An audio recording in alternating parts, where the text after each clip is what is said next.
Well, welcome to Sunday Assembly's 125th Assembly, 51st Online Assembly.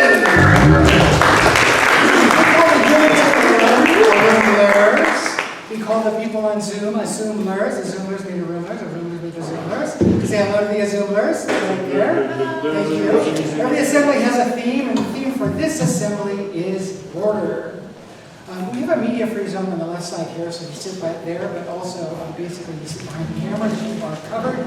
We do have childcare. We can watch children age 1.5 up, and if you just want a respite from your children, just make sure you come here on a Sunday morning. We have professional childcare people take care of them, and they've been with us for over a decade now. They're just really terrific. And also we have the amazing Paul and Jeff. We're going to start us off with a song, Stuck in the Middle with You. I'm Frank. Good morning. Those of you who are new, please raise your hand if you've never been here before. Anybody? We're not going to let you. Welcome, welcome. Somebody turn around and say hi to those folks. Introduce yourself with your name or somebody else's. So, the theme is border. I thought it was a boredom. I picked the wrong song. So well. Well, I don't know why I came here tonight. I got the feeling that something ain't right.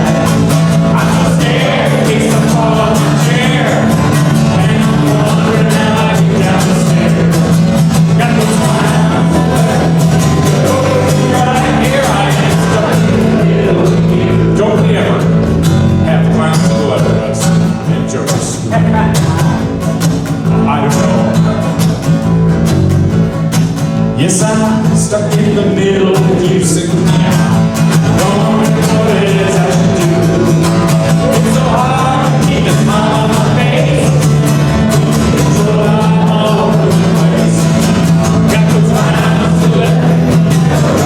Right here I am stuck in the middle with you. Well, you started out knowing you're proud to be a silver person. And your friends are on the phone, beside you on the back and say, please, please, all sound good.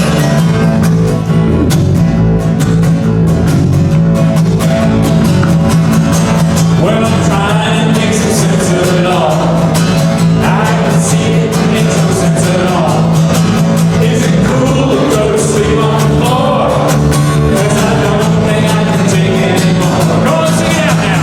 I'm to let go. Right here I am, stuck in the middle with you. Well, you started out with nothing. You're proud of me, a self-made person. All your friends, they come and call, slap me on the back and say, please, please. Well, I don't know why I keep here tonight. Come on now. I got the feeling that something ain't right. I'm so scared in case I fall off my chair. And I'm wondering how I'll get down the stairs. I got those rounds to let me go. So right here I am, stuck in the middle. Pounds to let me go. So right here I am, stuck in the middle. One more pound. I got those pounds to let me go. So right here I am, stuck in the middle with you. Stuck in the middle with you. Stuck in the middle with you. Stuck in the middle with you.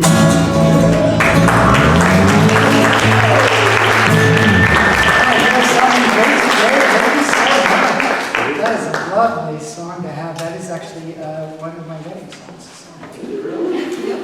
Believe it or not, I'm stuck in the middle with my well, welcome to Sunday Assembly. Sunday Assembly is a secular community, or a non-religious community that we get together monthly to hear a great talk. We've got a really good one for you today. We sing some songs, we have some snacks, but mostly we're here to celebrate this one life that we know we have together. The motto for Sunday Assembly is live better, help often, and wonder more. And we think you live better when you have a community, and that when you help people, and that when you share the wonderment in life. So that's why we have that motto. If this is your first assembly, we already covered that, so thank you for those of you that are first time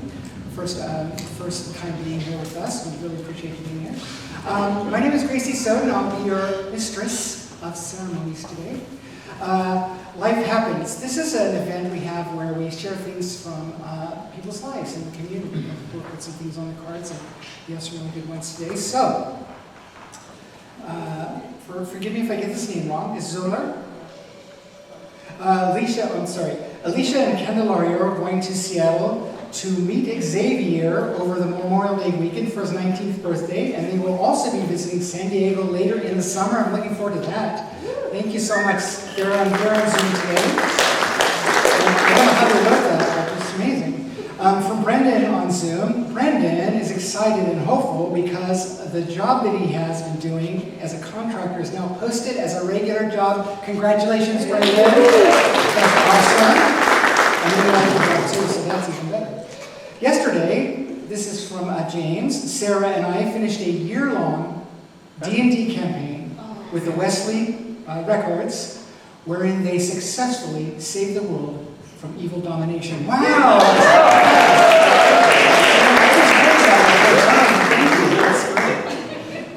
Lelia is graduating. She is at grad night. She's usually here with us with her senior class right now. She has a 4.2 GPA. That's great. Her major will be civil engineering next year at Mesa College. Congratulations. From Jen, our bearded dragon monster escaped on April 12th. This week, after missing for more than a month, she has returned to us. That's amazing. That's the benefit of having a collar on your bearded dragon crown. Emily Kelly's birthday was yesterday. She says she is the age of the Beatles song when she's 64, and she's 64 now. Emily, happy birthday to you in 364 days. Congratulations. Very early on, don't might be late at all. Having a baby girl, my stepson Steven's first is due in early November. That's from Cindy. Cindy, where are you? Congratulations. Violet is graduating 8th grade next week. She'll be going to Madison High School this fall. Wow. These are the children that I mentioned that grew up here in Sunday Assemblies, so we're really happy to have them. Now, we have a couple of slides, I think, for this one. This is from Terry. He celebrated spring early with a trip to Mexico. Ooh. Terry, is that you touching the... Yeah. Okay. And I still notice you're missing that hand, is that right? and also Death Valley. We have two whales. Wow, okay. Death Valley, that's surprising. That's bad water. Bad water? Yeah, that's bad water, right? Death Valley. The lowest point in the U.S. Now we don't have a Death Valley one? Okay, well, he was there. It's arid and beautiful. I highly recommend you going. Lastly, a longtime assembler, Eric, is looking to find a home for his African drum. And if you're interested in taking this drum now, please raise your hand. 1, 2, 1. Anybody? African drum.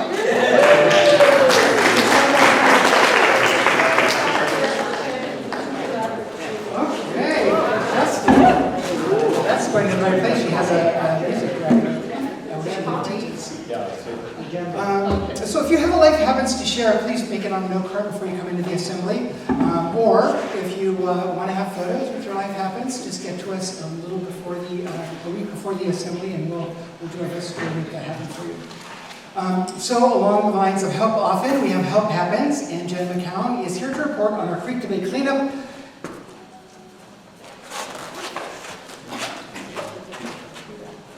Good morning.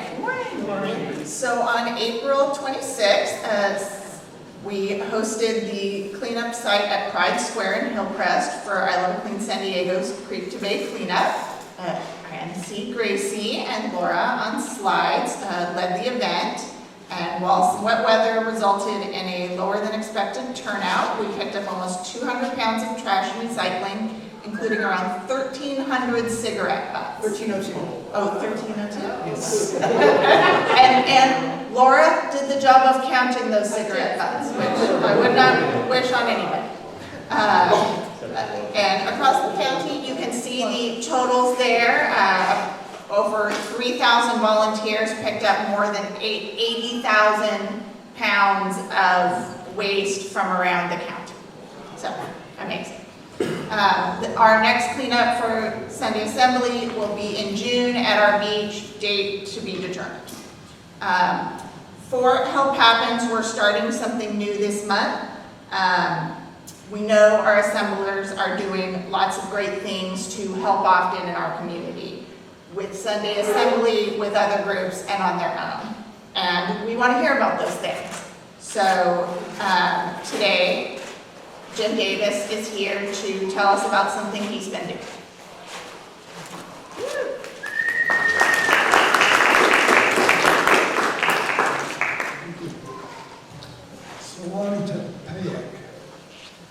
Is a migrant shelter for persons traveling into the United States and on their way to meet up with friends or family and jobs. And it's a place to kind of get things together and get ready for their journey. It's in Logan, am I right? Affiliated with the Catholic Church there.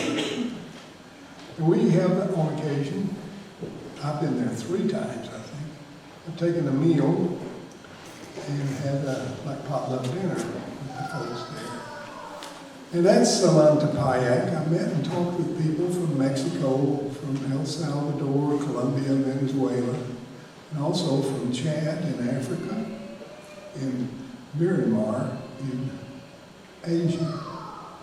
I had meaningful discussions with at least a couple of the priests from the nearby church.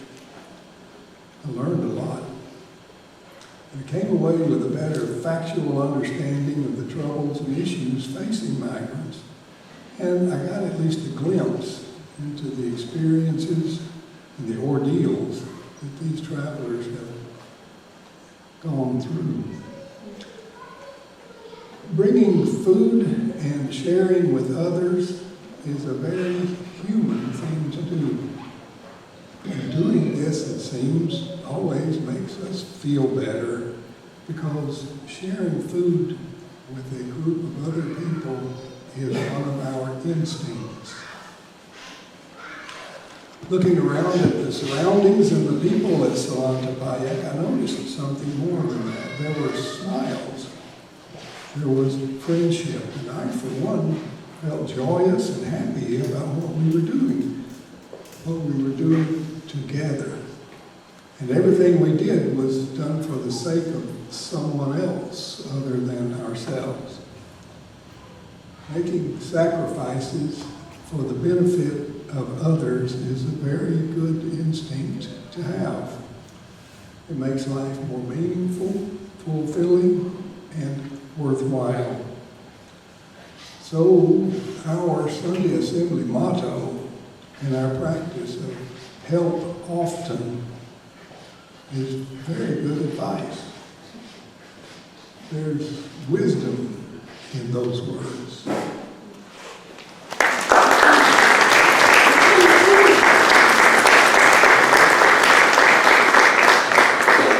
Thank you, Jim. If you're doing something to help often that you'd like to share, come talk to me or any organizer after assembly, or contact us in the email in the program. Thank you. Thank you, Jen. Thanks so much, thank you, Jen. We are going to have poems read by Laura Haywood. Poems by Mary Oliver. Good morning. Pardon me.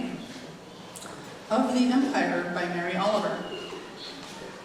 We will be known as a culture that feared death and adored power, that tried to vanquish insecurity for the few and cared little for the penury of the many. We will be known as a culture that taught and rewarded the amassing of things, that spoke little, if at all, about the quality of life for people, other people, for dogs, for rivers.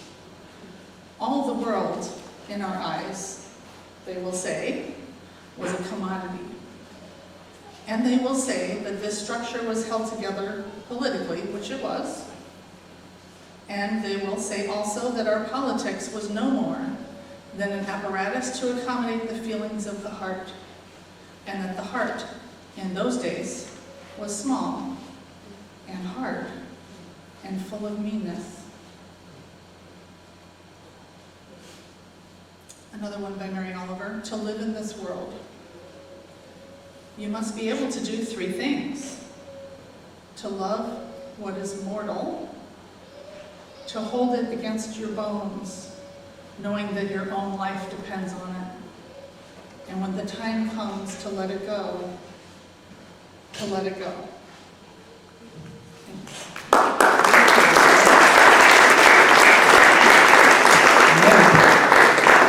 We're going to, an emotionally dark place. Normally the assemblies are a little more bright and happy, but fortunately we have the speaker that's also going to take us to a dark place. Jenn Budd is our speaker today. Was a senior patrol agent with the U.S. Border Patrol in San Diego, a senior intelligence agent at San Diego sector headquarters, and an acting supervisory Border Patrol agent from 1905 to 2001, when she resigned in protest due to the corruption and brutality she witnessed daily. After 30 years of border experiences on both sides of the issue, she came to the realization that our immigration policies have created an intentional, brutal system resembling a slow-moving genocide for asylum seekers. Her book, Against the Wall, My Journey from Border Patrol Agent to Immigrant Rights Activist, and her research led to direct changes in border pursuit policies, exposed the rampant Border Patrol rape culture, led to the removal of the illegal and secret cover-up teams used by the agency, and exposed the inhumane open-air cover-up teams used by the agency, and exposed the inhumane detention sites that were once hidden from the federal government. Jenn routinely appears on national and local television programs, community panels and speeches, podcasts and radio programs, and is often quoted and consulted on Border Patrol articles for major news outlets. She can be found in the halls of Congress, speaking with members on humane immigration policy, or as a keynote speaker at law and immigration conferences. We feel so grateful and happy to have Jenn here with us today. Jenn will stay after to answer questions, so please hold them till then. Welcome, Jenn Budd.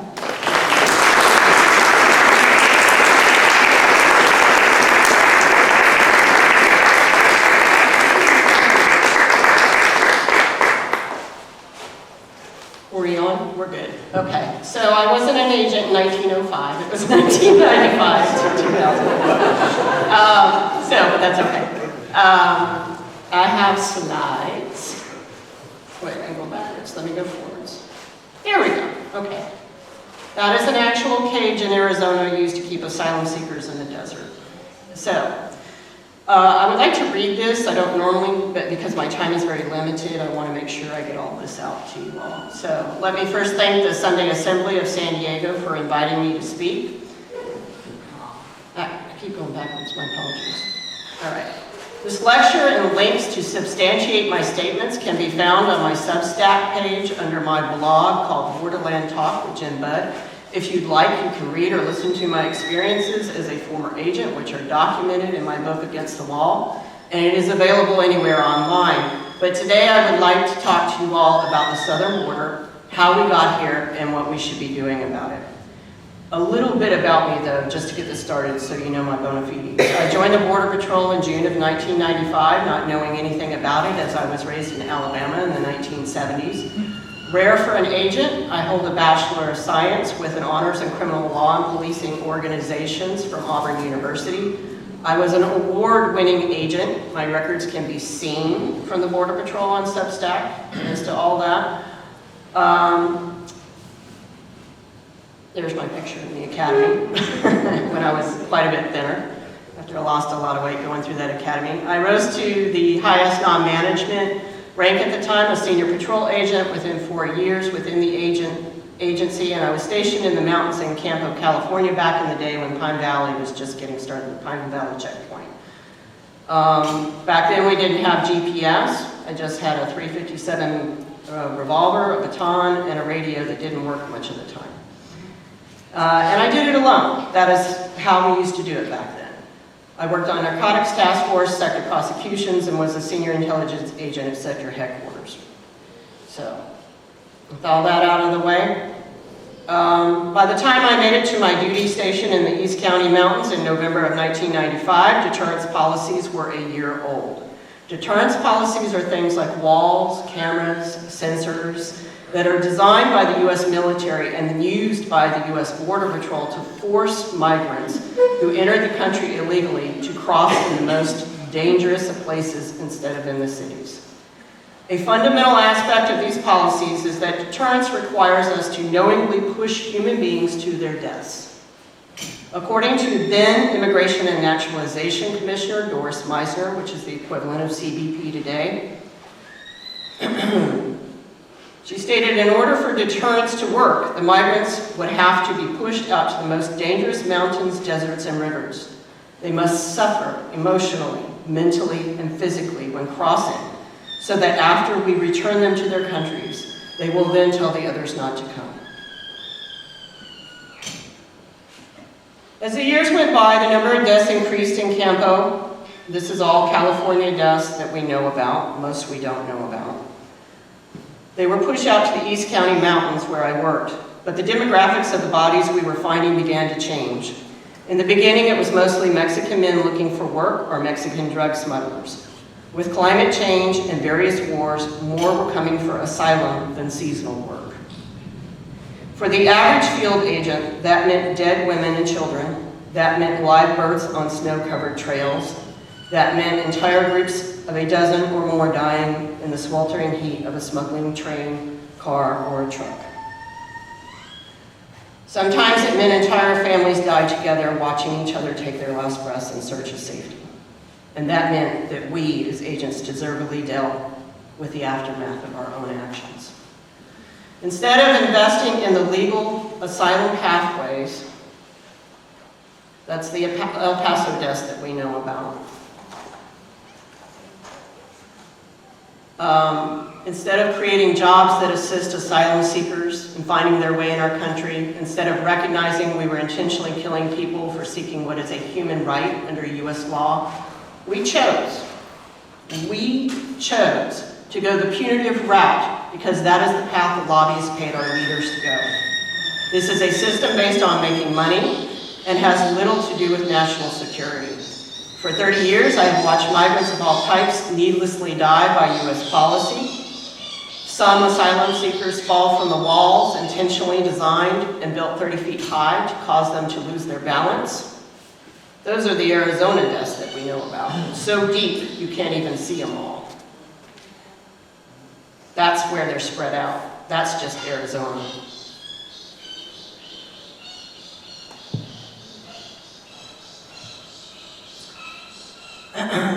Thousands have been swept away in the Rio Grande River. Tens of thousands are buried in the sandstorms of the California and Arizona deserts. For 3 decades, they have suffered physically, mentally, emotionally, simply because we chose this for them. And they still come. This is because deterrence does not work when your only option is to die there or maybe die here. If deterrence worked, we would not have had the last 4 years of all these illegal crossings. Essentially, the problem we have today is that the demand for asylum went up. The federal government was not willing to increase nor build an asylum system that addressed this need. In fact, the government continued to narrow who could legally apply. It's a case of supply and demand. People have come to our borders since we created them. The gap between the demand, that is the need for asylum, and the supply or legal avenues with which to apply, naturally allow the cartel to step in and meet that demand or need. When I was an agent in 1995, the cartel was not even involved in smuggling of migrants. A decade of deterrence and eliminating all of the legal avenues for asylum created the market we have today for the cartel, which in now turn feeds the market for further militarization. What the Immigration and enforcement agencies learned by 2010 was that deterrence policies and narrowing who could even apply for asylum was not just big business for cartels, it was also big business for them and their contractors. Border Patrol, ICE, CBP management work hand in glove with private detention companies, defense contractors, surveillance companies, many of whom are foreign, and anti-immigrant hate groups who then hire them as advisors after they retire. Then came the propaganda. The Border Patrol Union and others in the media began promoting racist and false phrases such as catch and release and invasion, or promoted the white supremacist idea of replacement theory in order to create the false narrative of a war zone filled with most violent criminals. No matter where you get your media from, this was likely the only view that you had of the southern border for the last decade. This is because the Border Patrol Union escorted only right-wing media news outlets to where the migrants were. This access was not afforded to other media outlets.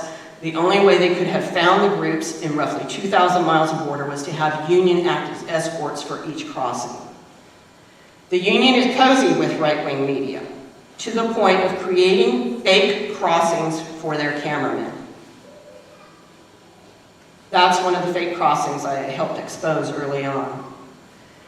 This last slide I witnessed in Mission, Texas. You can see there's a Border Patrol agent in green, then there's the cameraman from the right wing in the middle, and the people behind the cameraman are the Union agents taking him to where all the arrests are so that he could get video for Fox News and everybody to play over and over again. What the immigration enforcement agencies learned in those years was that most Americans, many in Congress, have no idea what is going on down here, and they could use that to their advantage. When the Border Patrol, CBP, and others talk about a closed border, they mean closing the asylum system, but most Americans think that they mean preventing illegal crossings in between the ports. Leaders in the immigration agencies actually only mean persons of wealth, higher education, and political opinions of their own. They are not referring to your tired, your poor, your huddled masses.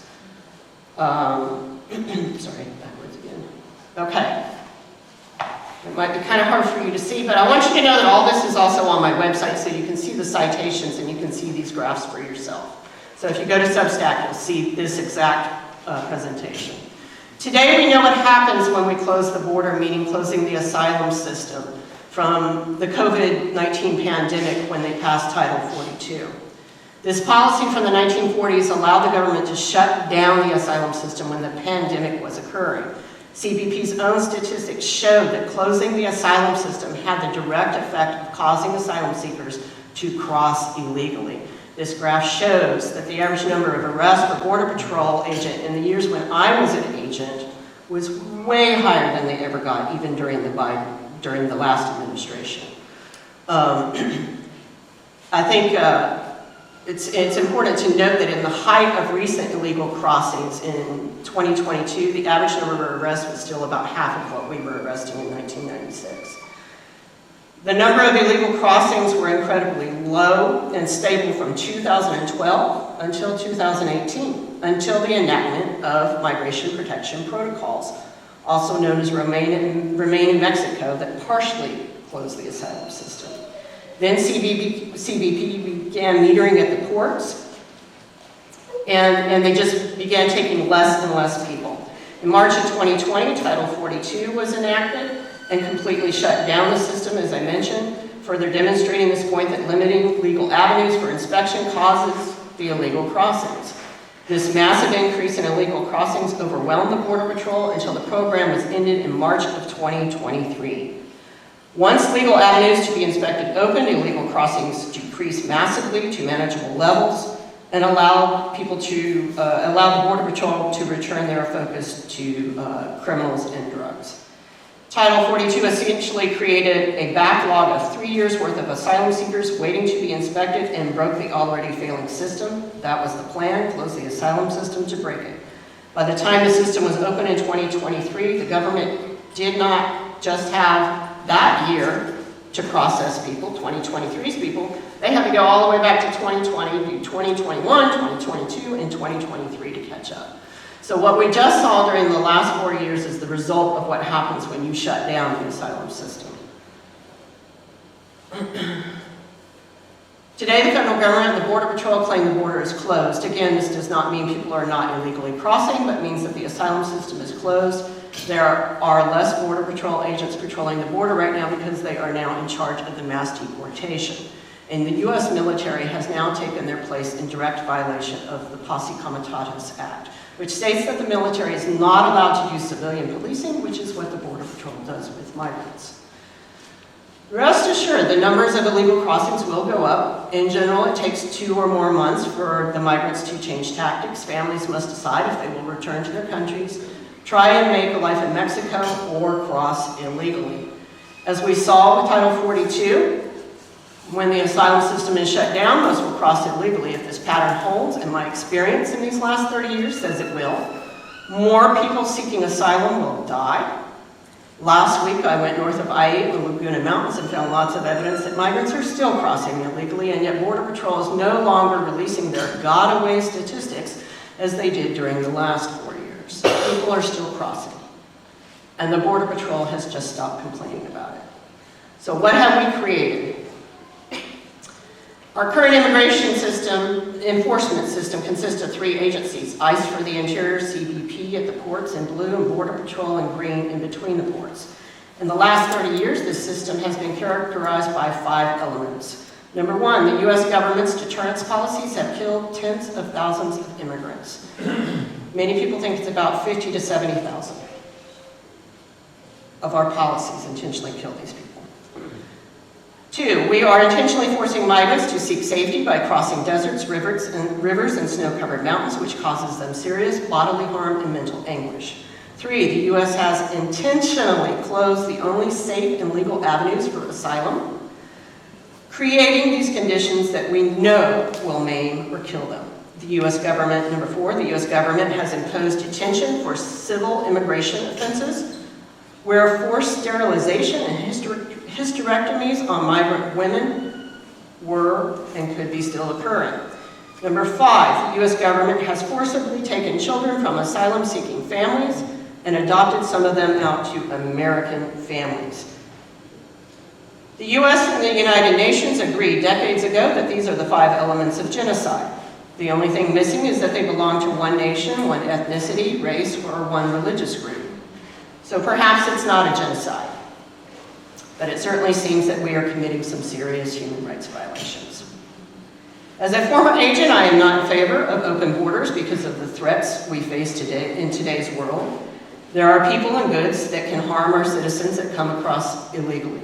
At the same time, I have witnessed the immigration agencies and politicians mislead the public and press by insisting that a closed border is somehow more secure and that we are being invaded. None of that is true. A secure border is a fluid thing. It changes just as the demographics of who is at our southern border has changed, but it must involve the humanitarian concept of asylum for those in need. A robust and humane asylum system where families can wait in safety and be inspected by our immigration officials is an essential part of our border security apparatus. With it, cartels have less business and people are safer. If we continue to use deterrence policies, we will continue to commit heinous human rights violations. The cartel will continue to have customers. We will continue to fill the mass grave that is in our southern border. And agents will continue to suffer moral injuries and attempt suicide, just as I have. We have the highest suicide rate out of any other agency.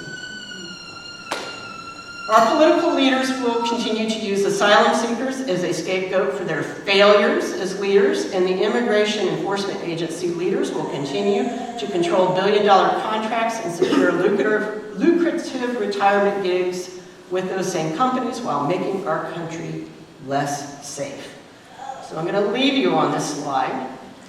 I am deeply concerned for the soul of our country as we continue these policies that have created a mass extermination of tens of thousands of human beings in our own backyard for what is a legal right by our own laws. As Americans, we are responsible for intentionally causing these deaths. As a survivor of attempted suicide like many of my fellow agents, I can assure you that many of us join with the goal of protecting our country. Intentionally sending families, non-criminal asylum seekers to their inevitable deaths was not one of the jobs we signed up for, but is what we have done. Whether you care for migrants or agents, deterrence must stop, and a humane and robust asylum system must be created for all the violence and the trauma to end. Thank you.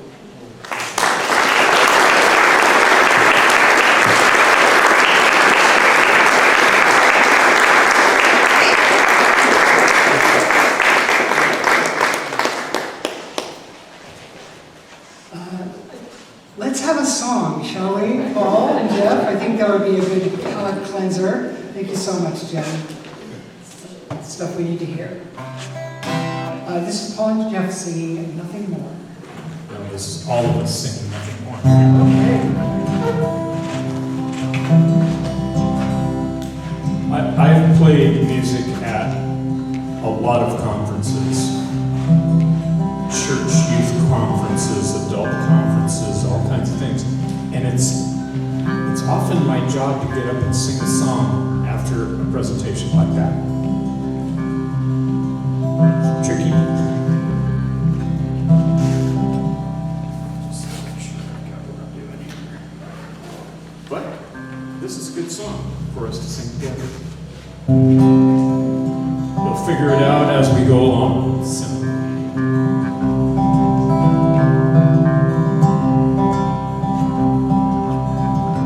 To be humble, to be kind, it is the giving of the peace in your mind. To a stranger, to a friend, to give in such a way that has no end. We are love, we are one, we are how we treat each other when the day is done. We are peace, we are warm, we are how we treat each other, nothing more. Let's take that from the top of that page. Could you go back, please? Thank you. Try it with me now. To be humble, to be kind, it is the giving of the peace in your mind. To a stranger, to a friend, to give in such a way that has no end. We are love, we are one. We are one. We are how we treat each other when the day is done. We are peace, and we are more. We are how we treat each other, nothing more. To be bold, to be brave,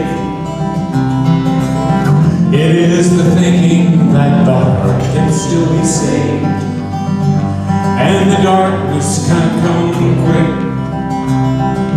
The danger's in the anger and hanging on to it. We are love, we're one. We are one. We are how we treat each other when the day is done. We are peace, and we are war. We are how we treat each other, nothing more. Tell me what it is that you see.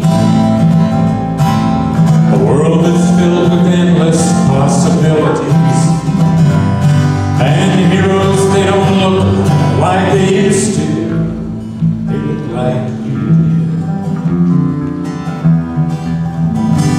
We are love. We are one. We are how we treat each other when the day is done. We are peace, and we are war.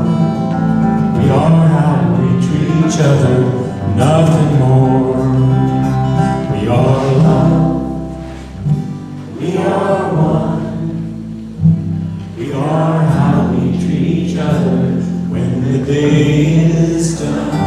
We are peace, we are war, and we are how we treat each other, nothing more. We are how we treat each other, nothing more. We are how we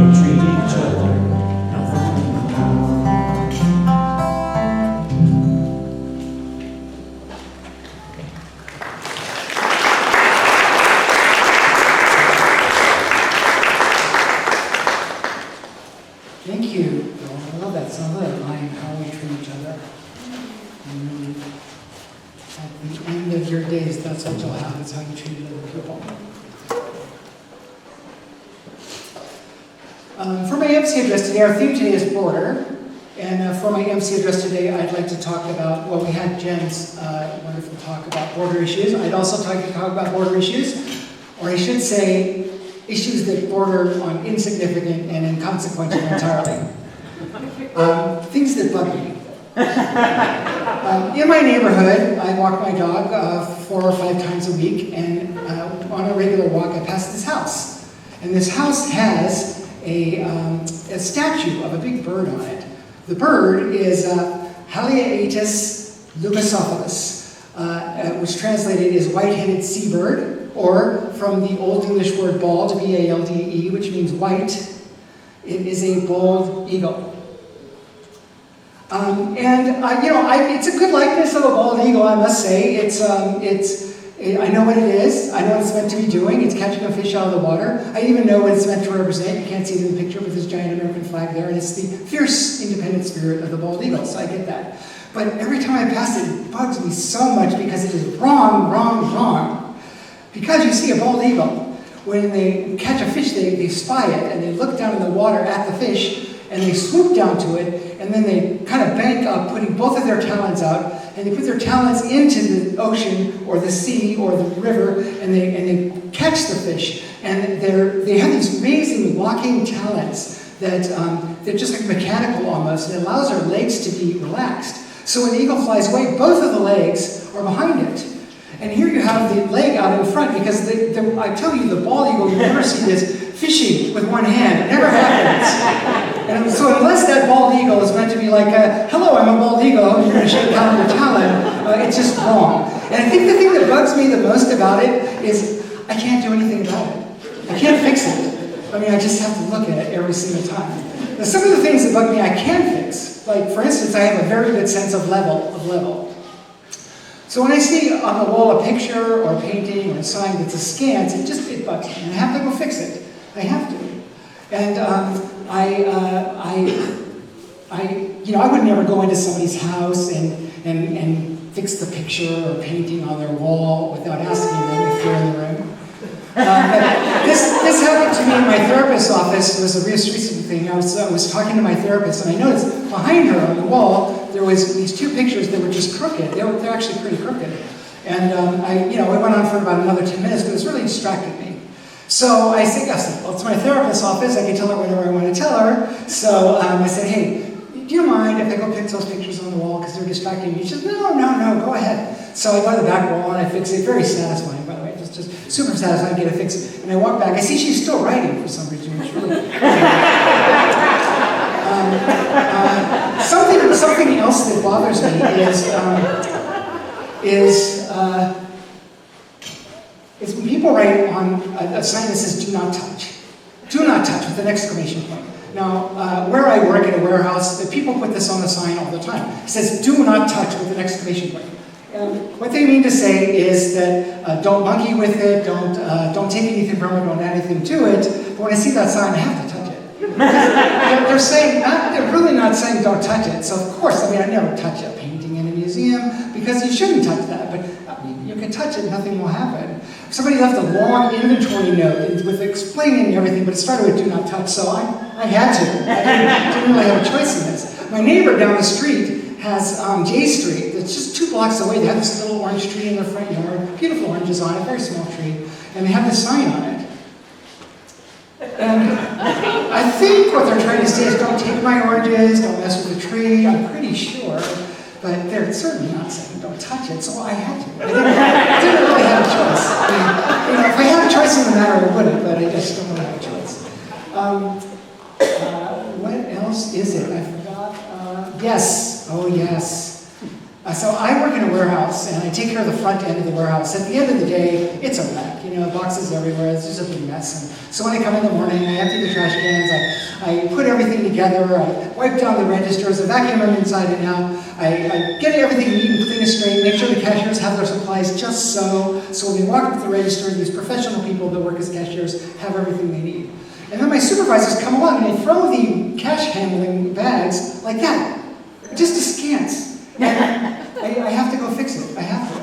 I don't have a choice in the matter. I have to fix it to make it nice and straight, and I don't think they mind or anything like that. They do get my brakes laid a lot though, so.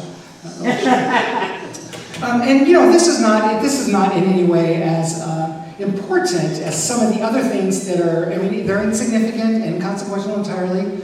Not like some things like you know. Obviously, we all know the toilet paper should go over the roll, not under. No, you're wrong. But you know, I admit these things are entirely inconsequential. But there is something that bothers me that is way over that line, way over that border.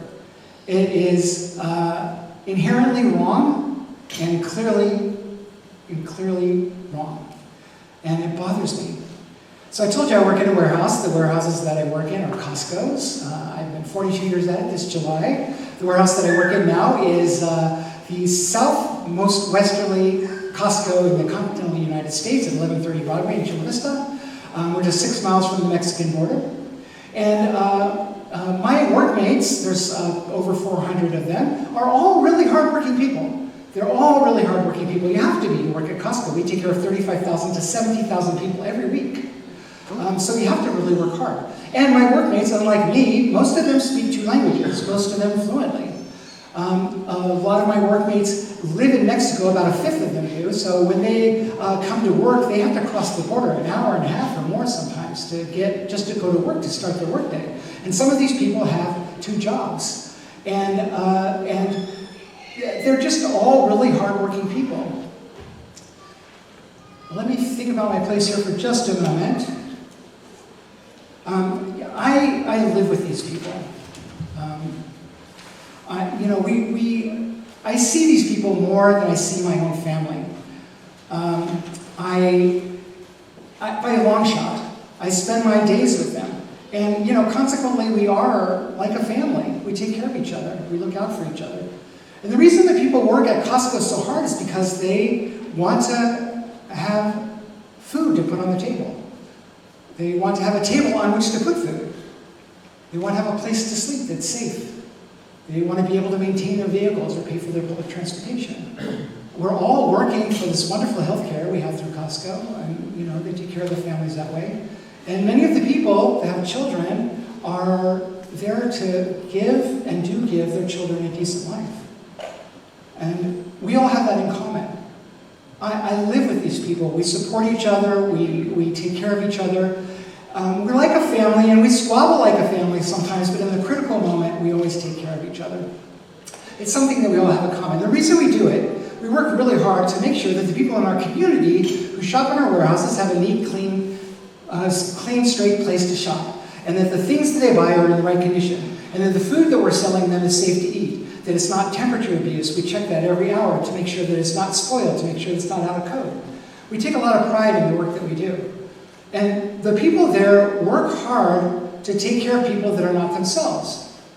It's something we all have in common. They're hardworking people that stand on concrete 6 to 8 hours a day, that walk 5 to 7 miles a day every day. 5 to 9 miles. I like to put in 9 miles, even more sometimes in a day. They're really hardworking people, and this is something we all have in common.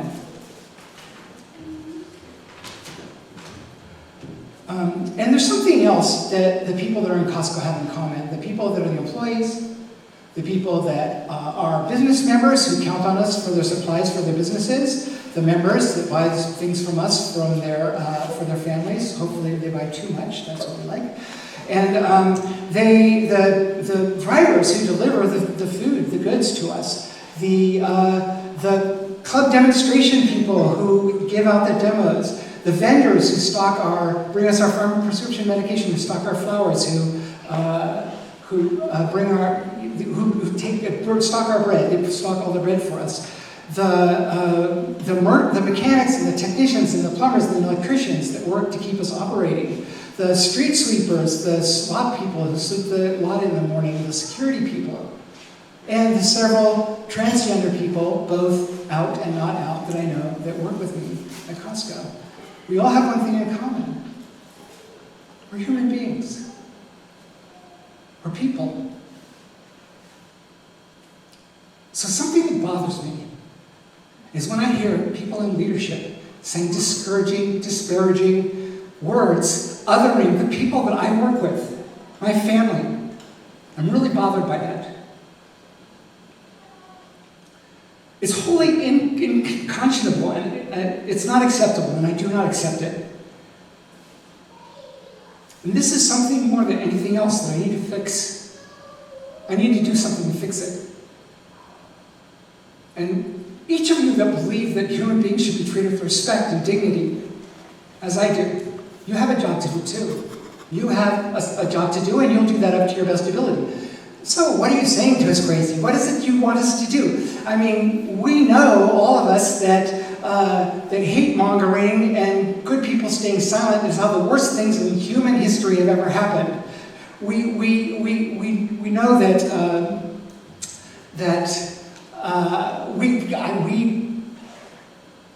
we are going to demonstrate on the 14th of June, and it's a march and protest. It's going to be all over the country except in Washington, D.C., where they're having a military parade that's going to cost the country hundreds of millions of dollars.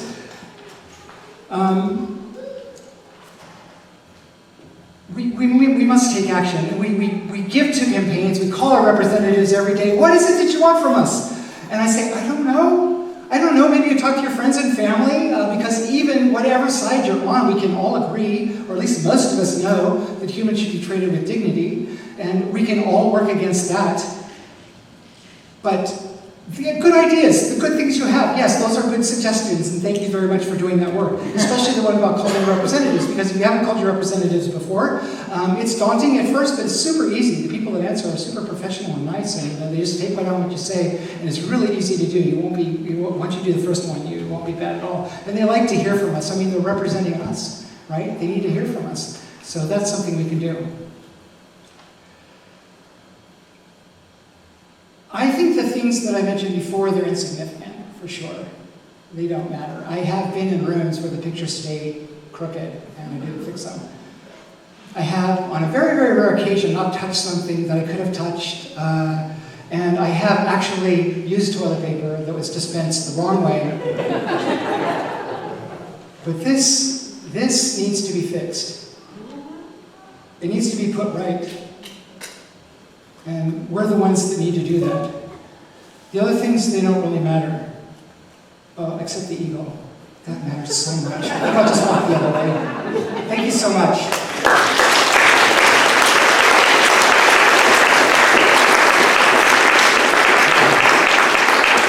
And now, deep breath. And we'll let it out. We'll take one more of those. Deep breath. We'll have a moment of silent reflection.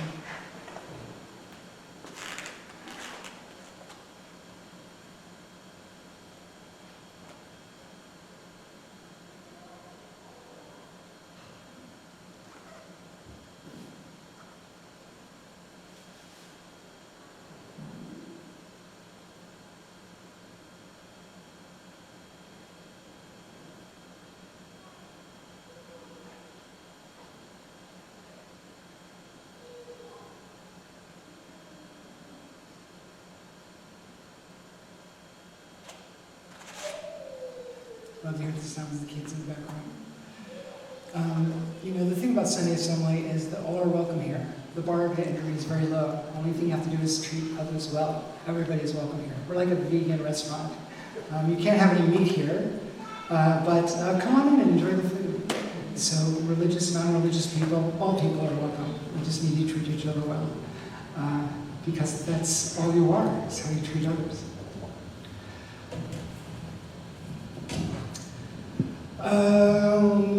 What's coming up? We have a bunch of things coming up. I'm just going to read them off and let you know. R&R and Croquet on May 25th. We'll have a back-to-back events. Lunch at Liberty Station and then croquet on the lawn nearby. Super fun. I don't play croquet. I watch and cheer on. It's super fun. Check out the Meetup or Google Calendar in your program for all these events. After the next assembly, we have something after every assembly pretty much. We'll have a vegan dessert demo. Very excited about that. 3 assemblers have volunteered to do some great vegan desserts and do demos for us after next month's assembly, and we will have dessert. Summer solstice backyard party. We have every quarter, the solstice and the equinox, we have a backyard party, and it's lovely. June 21st will be the next seasonal backyard potluck, and that is the solstice, summer solstice, so that will be the beginning of summer. And then lastly, after this assembly, we have a communication lab after today's assembly. Communication lab run by Jesse. Stand up, Jesse, if you don't mind. Thank you. There's Jesse back there. It's starting at 12:45. And for the folks that are staying back after the event, there's lunch in the kitchen for you after the assembly. If you haven't signed up and you think you might want to do this, please just come on and join on in. For everybody else, we have coffee and finest treats available from the Gourmet Wholesale Warehouse Club where I work. And now let's take a moment to wave to the people that are at home. Wave to the Assemblers. Hi, Assemblers. Hi, Assemblers. And they are waving back to us. Thank you so much. Thanks for being here, Assemblers. We're really, really happy that you took the time to be with us today. So here at Sunday Assembly in the entire world, there's more than 30 Sunday Assemblies. There's California has the most. I believe there's 7 here in California. We're all volunteers and dependent on donations to keep this whole thing going, including every assembly. Meetup events, community service projects, or any other gathering. If you can, stick some cash in one of the jars or use the QR code in our program to set up a monthly recurring donation. Truly, every penny counts. And we have, once again, the lovely Paul and Jeff, and we're all singing Lean on Me. One thing on croquet, do we use hedgehogs and flamingos? Yes, right, yes. Those of you who have not read Alice in Wonderland, it just popped into my head after a gazillion years. I would like us to all stand up for this one. It's a lot easier to lean on people when you're standing.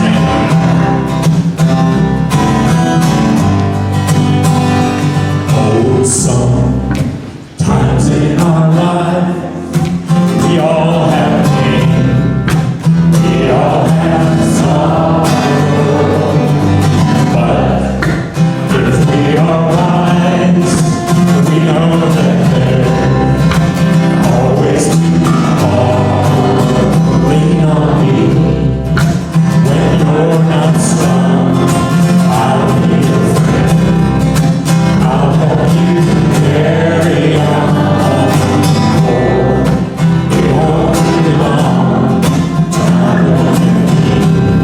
Somebody to lean on. Will please swallow your pride. If I can, you need to borrow. No one can fill those of your needs that you won't let show. Just call on a brother when you need a hand.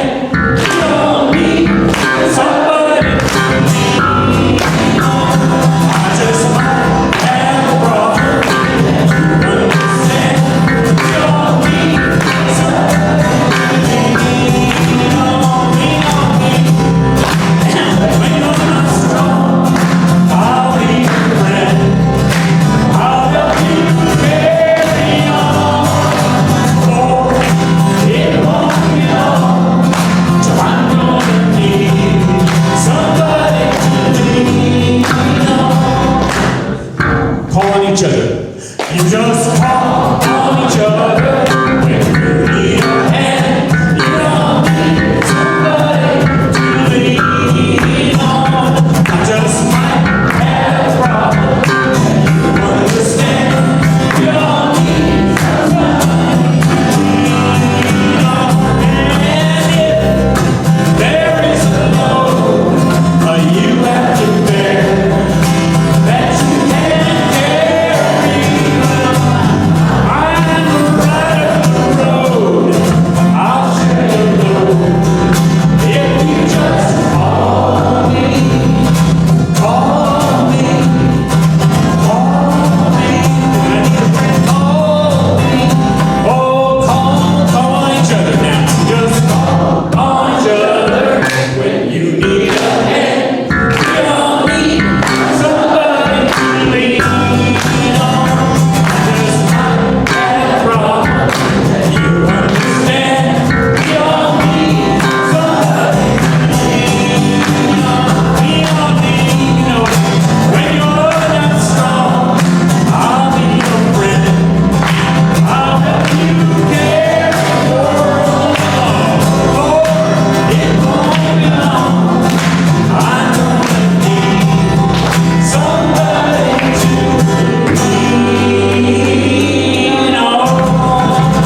good communication lab ever. Go grab some lunch in the kitchen. And thanks to Paul and Jeff for their songs. And thanks to you for being here. We'll see you the third Sunday next month. Thank you.